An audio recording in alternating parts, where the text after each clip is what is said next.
Today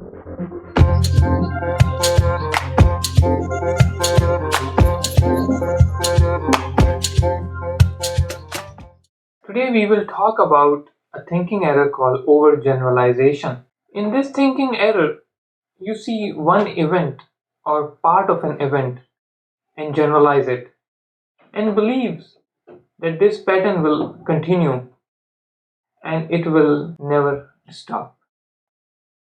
People also use overgeneralization on themselves, and if they fail at something, then they feel that they are a complete failure. Like you did not do well in one class, and now you think that you will not do well at all in any of your class and you will fail. If you are using words like always, never, everyone, quite often in your conversation, then make sure that you are not doing overgeneralization thinking error.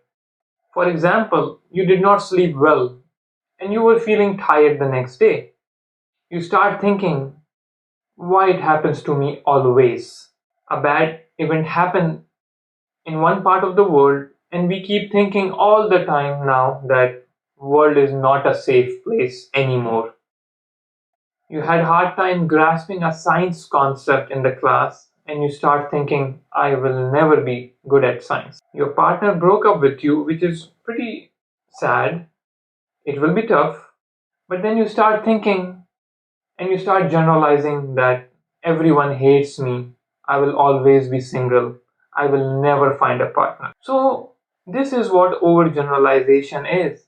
That we take part of an event and we generalize it, or something bad happens and then we feel that nothing good will happen. I will always be single. I will never pass this exam and nothing good will ever happen to me. So if you are using these words in a conversation and if you are doing it on a fairly regular basis, then you might be suffering from a thinking error called overgeneralization. So how to fix it? To fix it, first we need to learn about it. So you have learned about overgeneralization. Now, if you are doing this kind of thinking error, first you need to catch your thinking error. You need to stop this thinking error. And if you are saying some statement that you are using these words over and over again, then you need to stop it. And you need to think, am I doing this thinking error? You might get frustrated at that time, but be in the moment, don't get frustrated, and do some deep breathing in and out and observe the situation and be in the moment. Sometimes what happens when we are frustrated, when we are saying these things, sometimes we have physical tension in our body, sometimes we are getting upset. So make sure that you try to calm yourself down, you do some deep breathing, and you just relax your muscle, or you even go on a walk or do some deep breathing or talk to your friend. And then think about when you are having this thinking error, what does it tells about you? Let's go through an example so we will have a better idea about it. Adriana is a mother of two kids and lives with her kids and husband. She also works, so sometimes she comes home late. She takes good care of her family and do her best to juggle home and work life. One evening, one of her kids told her that you are always late from work. Adriana got upset, sad, and she started feeling that I will never be a good mother. And since that night, she started feeling that I am not a good mother. She started having increased anxiety, increased sadness. Her sleep got affected and it affected her work and family life. So what it tells about Adriana? It tells that she loves her family, so when they say something negative about her, it hurts her. She likes to keep her family happy. She tries to do her best and she tries to balance work and family life. It's not easy that she is working full time and she's also taking care of her family. So think about it first, what does it tells about you? Why it's upsetting you? It's upsetting her because she cares about her family.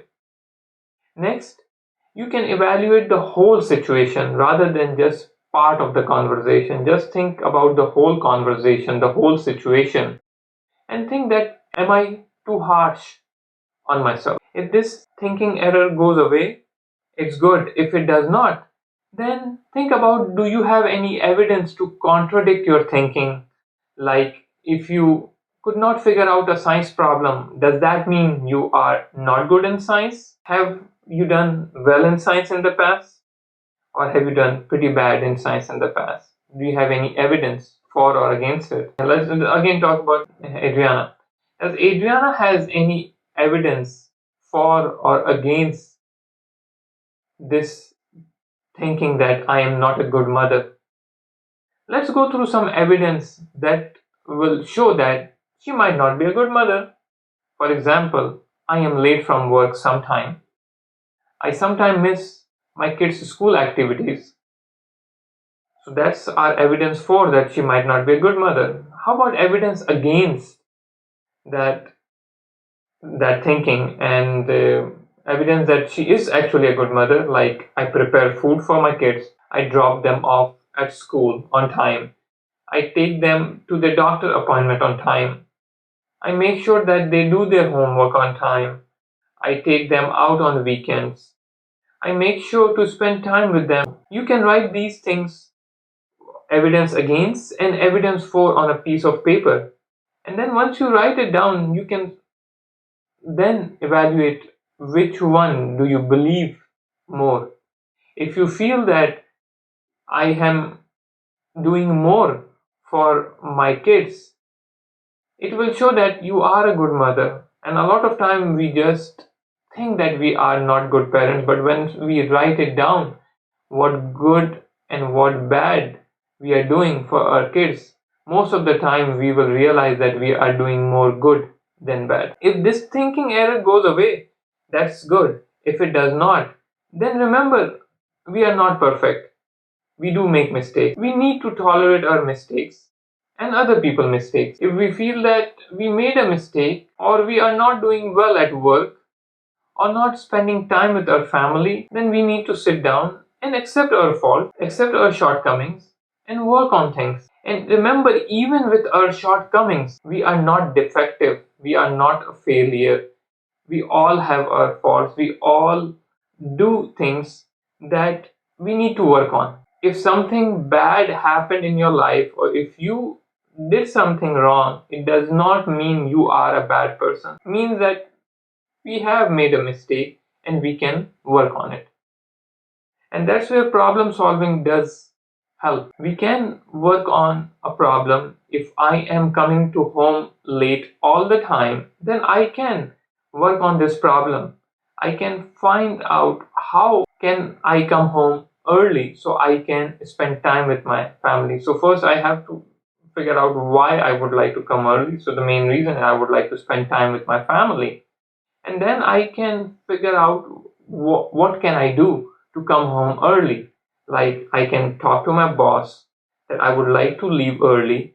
I can ask my coworkers if they can help me in certain projects that I am taking a longer time to finish. I can also talk to my boss that I will spend more time once or twice a week, but the rest of the week I would like to go home early. And then I also have to communicate with my family that I am doing my best at this time to come home early, and there will be some days that I might be late. So communication is key, and also we need to continue to work on our problem solving skills, because a lot of time we can solve problem at one time. It might look like a big problem, but if we split that problem in small pieces, we will be able to tackle this problem much easily and in a better way. Again, remember, it's not the situation that make us feel upset, sad, or anxious. It's how our brain is perceiving this situation and how we are acting on it. A lot of time when we are just frustrated, we just need few seconds. And in that few seconds, if we can calm ourselves down, if we can relax ourselves, we can be in the moment, a lot of time that problem goes away, that situation goes away. And if it does not, then we can work on things. But if we are trying to problem solve at at the same time, when we are upset, then we will not be able to solve that problem. So first we have to be in the moment, try not to judge ourselves, do some deep breathing, do some relaxation techniques, and then once we are calmer, then we can problem solve the situation, then we can think more clearly. So I hope this video was helpful. In the next video, we will talk about another cognitive thinking error and what can we do to fix this problem and to have a better quality of life. Thanks for watching.